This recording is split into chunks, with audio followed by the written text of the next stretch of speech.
저는 이제 이 자리에서 이 말씀을 한번 드리고 싶어요. 자, 이 기사를 가져왔는데요. 출처는 더 퍼블릭이라는 그쪽에서 가져왔고요. 자, 제약 바이오 기업.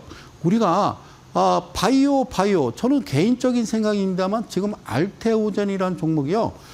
시가총액 1위입니다. 예, 우리나라 코스닥의 역사를 보면요. 맨 그 바이오 제약 관련주들이 사실상 좀 약간 그 말도 안 되는 가격으로 개인 투자자들을 많이 괴롭히고 힘들게 하지 않았나 그런 생각이 듭니다. 최근에도 아직까지 이 행위를 하고 있는데요. 여기 제약 바이오 기업 일단 코스닥 상장 규제 개선 필요성도 제기. 그러니까 이런 것들을 하나하나 아주 정리를 해 나가는 게 좋지 않나 그런 말씀을 드리고 싶어요. 자, 보세요. 국내 제약 바이오 기업 상당수는 뭡니까? 기술 특례 상장 제도를 통해서 기술 특례 제도라고 하면 모르거든요. 이게 신성장 기업이라고요. 그래서 이 제도가 언제 생기냐면 여기 2005년입니다. 2005년. 여기 보이시죠? 2005년. 그러니까 2005년은요. 여러분 바로 노무현 정부였습니다. 도입이 됐고, 그러니까 이전에 노무현 정부 이전에 아시잖아요. 김대중 대통령이 집권하고서 IMF 맞고 나라가 거의 폭망 상태에서 어쨌든 주식시장을 투자 시장을 좀 활성화시키기 위해서 이제 도입이 된 게 이거예요. 자, 그래서 우수한 기술력을 갖춘 기업이 일정 요건을 충족하게 되면 재무 성과와 무관하게 상장을 허용하는 방식. 그런데 이 자체가 여러분 보세요. 이 방식 자체가 이게 좋아요. 이게 나쁜 건 아니에요. 이게 2005년에 그 도입된 거는. 그런데 이거를 이용해서 기술도 없고 아무것도 없고 매출도 없고 이런 회사들이 시장에 난립해서 어마무시하게 개인 투자자들의 돈을 다 빼앗아 갔다. 그게 엄청 무서운 작전이었다. 그리고 여기 적자 기업도 유망 기술이 있다라고 판단되면 상장 기회를 얻을 수 있다. 그러면 이 상장 기회를 어떻게 얻느냐를 말씀드리면요. 이게 문제예요. 상장 기회를 어떻게 얻느냐? 한국거래소에서 그 기술을 이 회사의 기술을 심사할 수 있는 업체 두 군데를 선정을 합니다. 그래서 판단해서 이 회사 괜찮아요. 계속 적자고 매출액도 없는데요. 그냥 상장시켜 주세요. 라고 했어요. 그러니까 저는 개인적으로 물론 한국거래소가 중요합니다. 상장도 시키고 그리고 거래도 시키고 그다음에 청산도 하는 그런 한국거래소에서 시장감시위원회뿐만 아니라 기업 심사부터 시작해서 각 부서마다 정말 정확하게 짚어가야 된다. 그런 말씀을 드리고 싶습니다. 그래서 여기 이제 뭐라고 쓰냐면요. GC지놈 역시도 기술 특례 상장으로 어디에? 코스닥에 입성을 했다.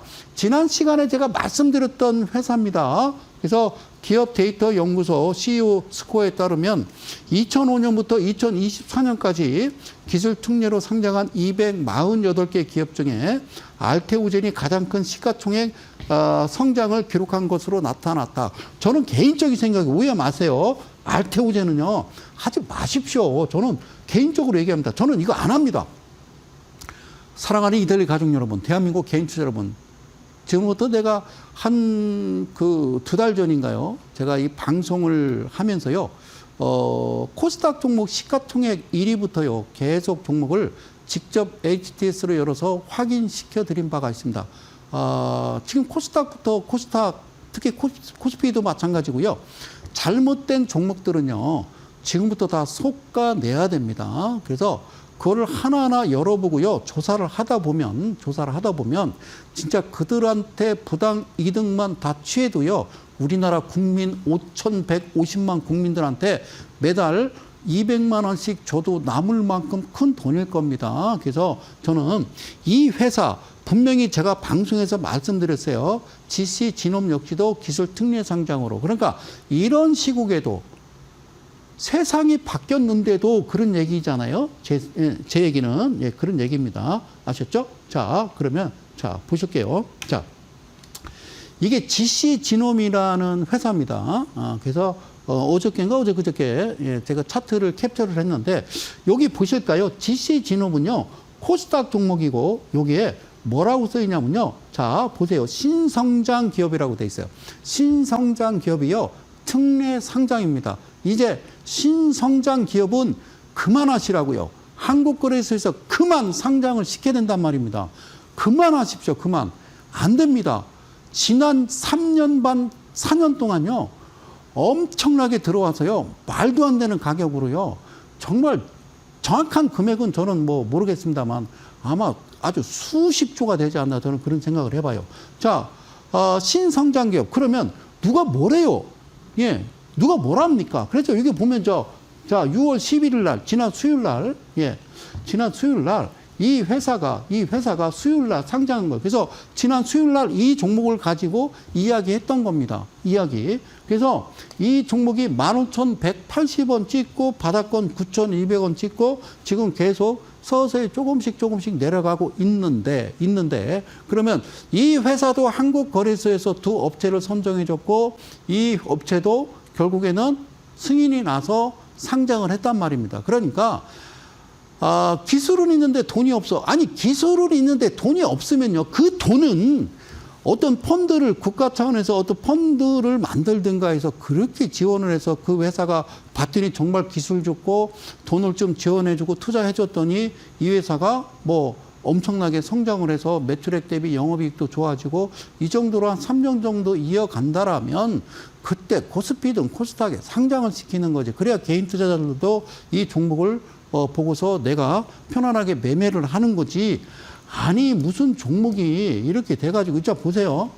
자, 이 이름도 좀 희한해. GC지놈. 자, GC놈. 자, 이 종목을 보면요.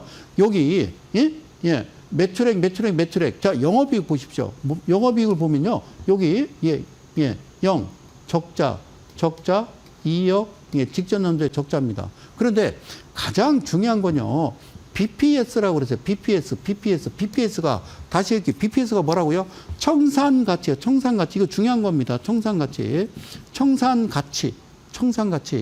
예, 청산가치가 얼마냐면 1,000원입니다. 1,600원, 1,300원, 1,400원, 1,100원. 그러니까 1,000원짜리요. 그냥 대충 보면요. 그냥 1,300원, 그냥 1,600원, 대략 1,500원 이렇게 생각하세요. 1,500원짜리를 어떻게 15,000원에 거래를 합니까? 10배입니다. 10배. 이미. 그리고, 물론 이제 그거는 뭐 할 수가 없어요. 따상이라고 그래서요. 이미 공모가에서 100%가 오른 금액에 다시, 상한가라고 하는 제한폭까지 올라갈 수 있다. 예, 그런 부분. 물론 이런 제도도, 어쨌든 제가 뭐라고는 못합니다만, 결국에는 따상을 하든 뭐 하든 그 종목은 결국에는 곤두박질 쳐서 주가가 반락해서 제자리로 가겠죠. 그러면 이 종목의 목표가는 얼마입니까? 그러면 저는요 그냥 3,000원, 4,000원 이렇게 얘기할 겁니다. 자, 이 종목 이 상상을 그러니까 쉽게 여러분들이 한번 생각을 해보세요. 이 종목이 보세요. 1,600원, 1,300원짜리가 이렇게 거래되고 그다음에 회사 자체가 재무제표가 이렇게 되면 안 된단 말입니다. 이게 나는 정상이냐고 묻고 싶은 겁니다. 이게 정상입니까? 정상 아니잖아요.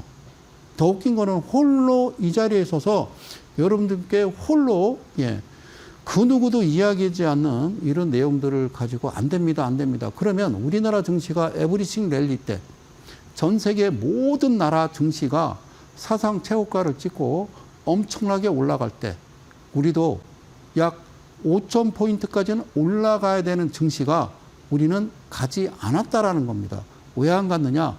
소위 특례 상장이라고 하는 몇백 개 종목들이 난립해서 그리고 각 주관사들이 그 회사의 공모가를 부풀리고 그리고 고점에서 상장하자마자 개인 투자자 돈을 싹 쓸어버리는 그런 인간이 해서는 안 될 짓들을 해서 결국엔 주가가 3년 반 동안 주저앉았다가 이제 2,900선 돌파하고 3,000선을 돌파한다는 생각에 사람들이 들뜨는 이유는 그게 정상이라는 얘기입니다. 늘 말씀드립니다. 제가 말씀드리는 거는 여러분들이 보유하고 계신 종목 BPS 대비 2.5배가 넘어가는 종목들은 그거는 좀 문제가 있는 거란 말입니다.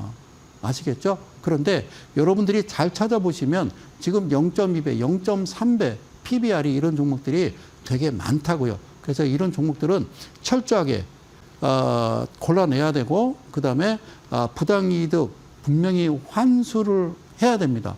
환수를. 그래서 국민들한테 이 개인 투자자들한테 다 나눠줘야 된다라는 생각 저는 가져봅니다. 자, 마지막 제가 캡처를 해왔습니다. 제약 바이오 기업 이단 코스닥 상장 규제 개선 필요성도 제기. 자, 이 기사를요 더 퍼블릭에서 올렸는데 저는 얼마나 고마운지 몰라요. 이런 그 훌륭한 기자들도 있습니다. 이들리처럼. 자, 그러나 신약 개발에는 뭐가 필요해요? 막대한 시간과 비용이 소요되는 만큼 신약 개발이래요. 개발한다고 어떻게 신성장 기업 특례 상장으로 회사가 들어옵니까? 아니, 기술이 있다며. 그러니까 기술을 개발을 했어. 아니, 그러니까 여기 보세요. 신약 개발 성공했어.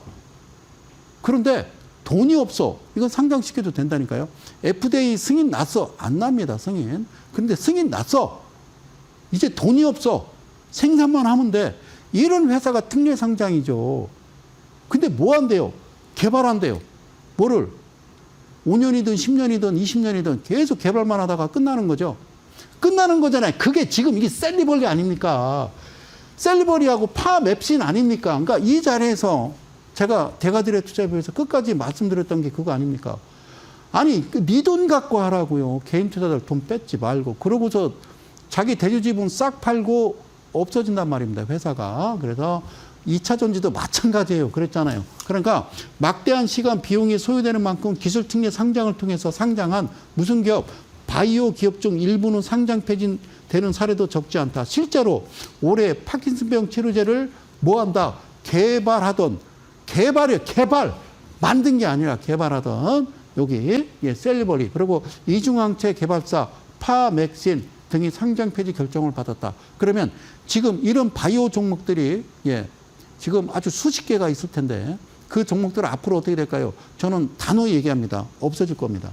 그럴 수밖에 없는 거죠. 그래서 재무제표 분명히 보십시오. 매출액 대비 영업이익 보셔야 되고요. 안 그러면 큰일 납니다. 그래서 마지막 업계 관계자는 제약 바이오 기업의 코스닥 상장 활성화는 업계 경쟁력 강화 측면에서 어떻게 긍정적인 현상이다.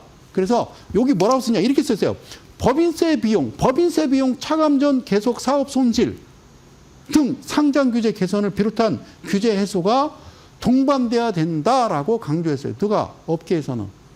제가 생각하고 제가 늘 여러분들한테 드리는 겁니다. 이미 이렇게 방향이 트렌드가 바뀌어버리면 주식시장은 좋아진다는 얘기입니다. 다시 한번 말씀드릴게요. 주식시장은 좋아진다는 거예요. 잠시 저번 주에 이 대통령께서 한국거래소를 그냥 방문해서 사진만 몇 장 차각차각 찍으신 게 아니라 대담을 했어요. 직원들 애로사항을 듣고. 그런데 거기서 사실 저는 그걸 들으면서 아주 충격적인 얘기도 나왔는데 개인 투자자들은 그런 내용들이 아마 무슨 내용인지 모르시는 분도 아마 상당할 겁니다.